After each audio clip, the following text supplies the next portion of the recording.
वो मेरे बेड के चारों तरफ चलती है और कुछ तो भी अपनी आवाज़ में कहती है, मुझे ठीक से समझ में नहीं आता है। Hey guys, welcome back to the channel.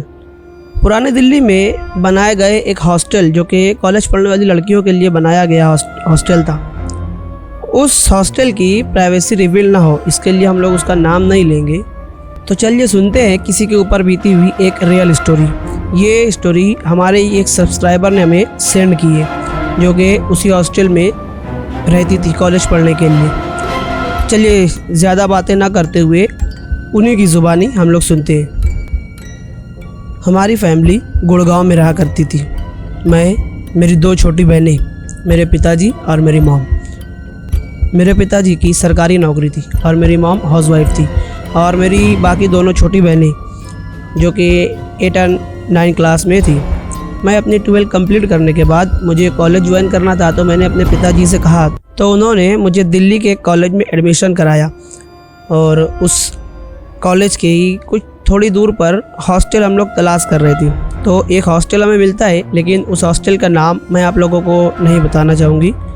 जब मेरे पिताजी ने उनसे बात की कि हमें आपके हॉस्टल में एक रूम चाहिए तो उन हॉस्टल वालों ने हमसे कहा कि sir you are a very late, our room already booked.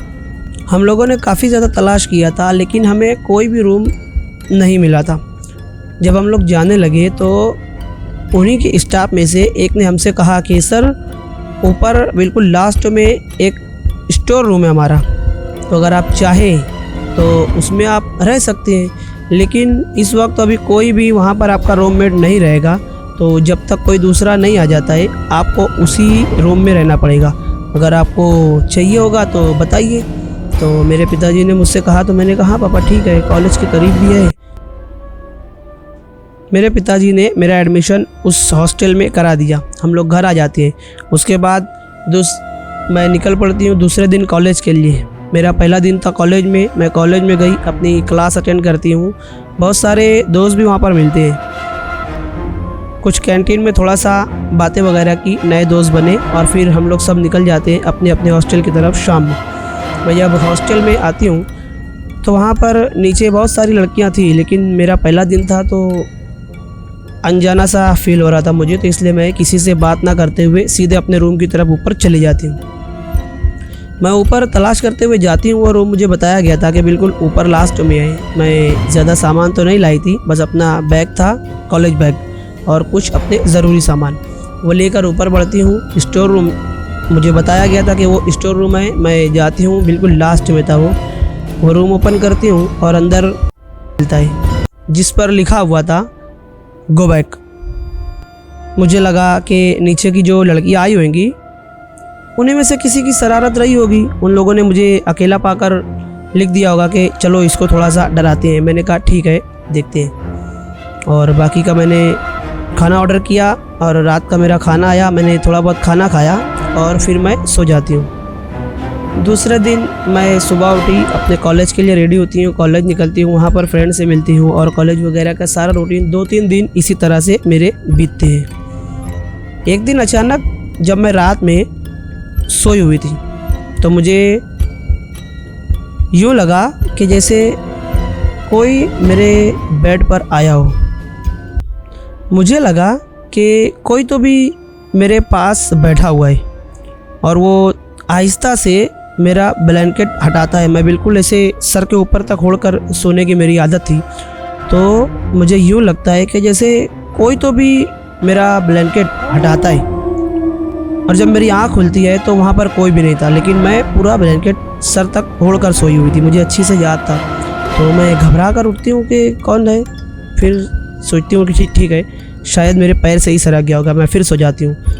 मेरी आँख लगती है और मैंने उस दिन सपना देखा कि रूम में मैं अकेली सोई हुई और कोई तो भी लड़की है, उसके ड्रेस बिल्कुल लंबे से थे जो कि पैर तक लग रहे थे और कुछ तो भी अपनी आवाज़ में कहती है। मुझे ठीक से लफ्ज़ सुनाई नहीं देता है और मैं इतना ही देखती हूँ और वो मेरे रूम से बाहर चली जाती है। लेकिन वो रूम से बाहर नहीं जाती है, वो मेरे वॉशरूम की तरफ जाती है और वॉशरूम में जाकर दरवाज़ा बंद कर लेती है। अगले दिन जब मैं सुबह उठती हूँ तो मेरे सर में काफ़ी ज़्यादा दर्द था और मुझे रात के ख्वाब वाली बात याद आती है कि मेरे करीब कोई तो भी लेडी थी, वो लड़की थी जो कि मेरे चारों तरफ राउंड मार रही थी। बट मैं इतना ध्यान नहीं देती हूँ, मैं उठकर सीधे वॉशरूम में जाती हूँ और वॉशरूम में जब मैं वॉशरूम के मिरर पर देखती हूँ तो उस पर रेड कलर से लिखा हुआ था गो बैक। अब मैं सोचती हूँ कि ये क्या, रात को तो मैं दरवाज़ा अंदर से बंद करके सोई हूँ, रात में भी मैं वॉशरूम यूज़ की थी और मिरर वगैरह बिल्कुल साफ़ था। अब ये गो बैक कौन लिख सकता है, इसकी क्या वजह है? लेकिन मैं इतना ध्यान नहीं देती हूँ, अपने जो भी काम वगैरह होते हैं वो करके अपने कॉलेज की तैयारी करके कॉलेज निकल जाती हूँ। उस दिन शाम में जब मैं वापस आती हूँ कॉलेज से तो फिर मेरे रूम पे अच्छी तरीके से पहले मैं देखती हूँ। मुझे रात वाला मंज़र याद था कि कोई तो भी आता है जो मेरे रूम में कहीं ना कुछ लिख कर जाता है, लेकिन आज मैंने सोच लिया था कि अपनी खिड़की, विंडो वगैरह, अपने दरवाज़ा अच्छी तरीके से लॉक कर लूँगी ताकि कोई भी ना आए अंदर। उस दिन मैं जल्दी सो जाती हूँ, करीब रात के 8, साढ़े 8,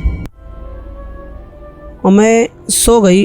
पता नहीं रात का वो कौन सा हिस्सा था, मुझे अचानक से ख्वाब आता है कि वही लड़की जो मेरे चारों तरफ सर्कल बनाकर राउंड मार रही थी मेरे बेड पर, उस दिन मैंने ख्वाब में देखा कि वो सीधे मेरे वॉशरूम से निकलती है और मेरे बेड पर आती है और वो मेरी तरफ देखती है अपनी खूंखार सी नज़रों से। मैं बिल्कुल सोई हुई थी लेकिन मुझे ये महसूस हो रहा था कि मैं उसे ही देख रही हूँ। मैं उसको देखती हूँ, वो मेरे बेड के ऊपर फ़ैन लगा हुआ था, उस फ़ैन में वो फंदा लगाती है और अपने आप को उस फंदे में लटका लेती है। मैंने जैसे ही ये देखा, वो जैसे ही अपने आप को लटकाती है, उसके गले से मानो खून इस तरह से बह रहा हो जैसे कि मैंने शावर चालू किया हो। गाइस, आप यकीन नहीं करेंगे, मैंने ख्वाब में देखा मेरे ऊपर इस तरीके से ब्लड गिर रहे थे। मैं घबरा कर उठती हूँ रात के उसी वक्त और चिल्लाते हुए उठती हूँ, लेकिन जब देखती हूँ तो फिर वो सपना था। मैं सोचती हूँ कि ये क्या हो रहा है मेरे साथ इस रूम में, आखिर ऐसा क्या है। फिर भी मैं हिम्मत करके सो जाती हूँ। तो बाकी दिनों के मुकाबले मैंने इस चीज़ का नोटिस किया था कि जब से मैं इस रूम में एंटर हुई हूँ मेरी तबीयत दिन ब दिन बिगड़ती जा रही है। और इस बात का जिक्र मैंने अपनी मॉम से भी किया था। मेरी मॉम ने कहा कि बेटा न्यू जगह है, इन्वायरमेंट ठीक नहीं होगा, इसलिए तुम्हें ऐसा लग रहा होगा, कुछ दिन में हो जाएगा, पेन किलर तुम ले लेना। लेकिन जब उस दिन मैं उठी हूँ तो मेरे हाथ पैर बहुत ज़्यादा कपकपा रहे थे, जैसे मुझे कुछ भी करने का मन नहीं हो रहा था और बस एक अंदर से फीलिंग आ रही थी कि कुछ भी करके इस रूम से मैं बाहर निकल जाऊँ। मैं अपना कॉलेज की तैयारी करती हूँ, बैग लेकर बाहर जाती हूँ और कॉलेज में चले जाती हूँ। उस दिन हम लोगों ने कॉलेज ज्वाइन किया। जब हम लोग सारे फ्रेंड कॉफ़ी शॉप में जाते हैं तो वहाँ पर बैठे हुए हम लोग ऐसे ही, उस दिन बात निकल गई थी हॉरर स्टोरी की। मेरी जितनी सहेलियाँ थी वो सब बात कर रही थी, इधर उधर की बात वो लोग कुछ अपने हिसाब से बता रही थी।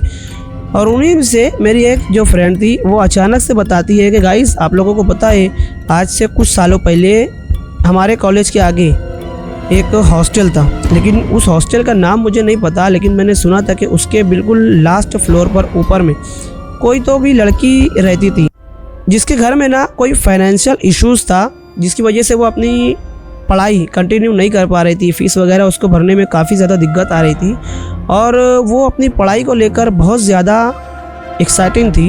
वो आगे पढ़ना चाहती थी, शायद कुछ तो भी करना चाहती थी। लेकिन अचानक पता नहीं क्या हुआ, उस लड़की ने ना सुसाइड कर लिया था अपने रूम में फ़ैन से लटक कर। और उस लड़की की कॉलेज वाले बात करते हैं कि उसका एक मेन कहना चाहिए कि डायलॉग था, या जो भी आप लोग कह लो, उसकी फेवरेट हॉबी थी। वो हर बात में यही कहा करती थी, जहाँ भी कुछ कहना हो बस वो लास्ट में ये कहती थी गो बैक। अब जब मैंने ये सुना, मैंने कहा क्या कहा तुमने? उसने कहा कि वो कहती थी गो बैक। अब मैं ये जब सुनती हूँ तो मेरे पैर यूँ लगता है कि जैसे ज़मीन पर ही ना हो, मेरे हाथ बिल्कुल कपकपाने लगते हैं। हम लोग वहाँ पर थोड़ी देर बैठे थे, मैंने कहा कि चलो मुझे कुछ ठीक नहीं लग रहा, अब हम लोगों को चलना चाहिए। मेरी सारी सहेलियाँ निकल जाती है अपने हॉस्टल की तरफ, बट मैंने अपने डैड को कॉल कर दिया था कि मुझे आप लेने आ जाइए, मेरी तबीयत कुछ ठीक नहीं लग रही है। और उन्होंने कहा ठीक है बेटा तुम कहाँ हो? मैंने कहा कि मैं इस कॉफ़ी शॉप में हूँ। वो थोड़ी देर में आ जाते हैं। कुछ वक्त के बाद शाम होने से पहले ही मेरे डैड आ जाते हैं टैक्सी लेकर। मैं उनके साथ घर जाते हैं। उन्होंने मुझे रास्ते में कहा कि बेटा क्या बात है? उन्होंने मेरे माथे पर हाथ लगाया, कहा तुम्हें तो बहुत तेज़ का फीवर है।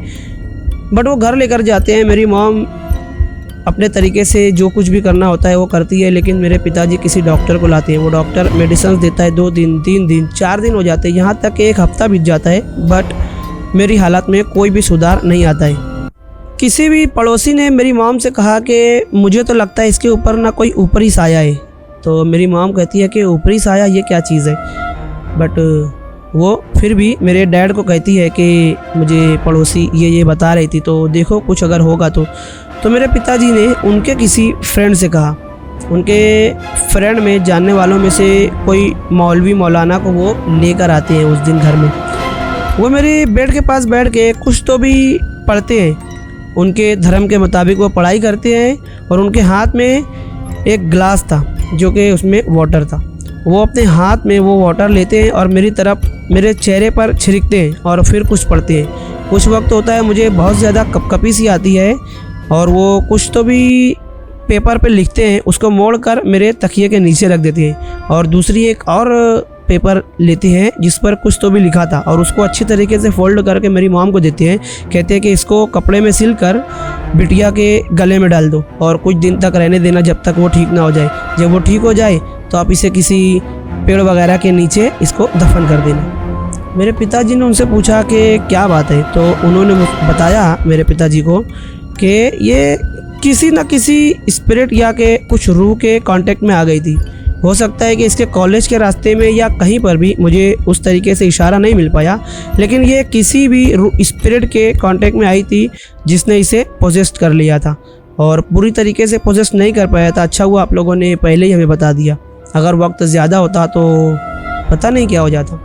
कुछ दिन बीते, मेरी हालत में सुधार आने लगा, मैं बिल्कुल पहले की तरह हो जाती हूँ। फिर मेरी मॉम मुझे ये सारी बातें बताई थी। उन्होंने वो जो चिट्ठी पेपर था वो ले जाती है करीब के किसी गार्डन में, पेड़ के नीचे दफन कर देती है और मेरी मॉम ने मुझे ये सारी बातें बताई थी। फिर हम लोगों ने उस हॉस्टल से अपना नाम ही कटवा लिया था, लेकिन मैंने अपनी पढ़ाई कंटिन्यू रखी। मेरी बाकी की जितनी सहेलियाँ थी उन सबको हमारे घर बुलाया गया। मेरी मॉम ने उन्हें बताया कि ये बात हुई हमारी बेटी के साथ। तो उन्होंने कहा कि ठीक है, अब से ये हमारे हॉस्टल में हम लोगों के साथ हमारी रूममेट बन के रहेगी।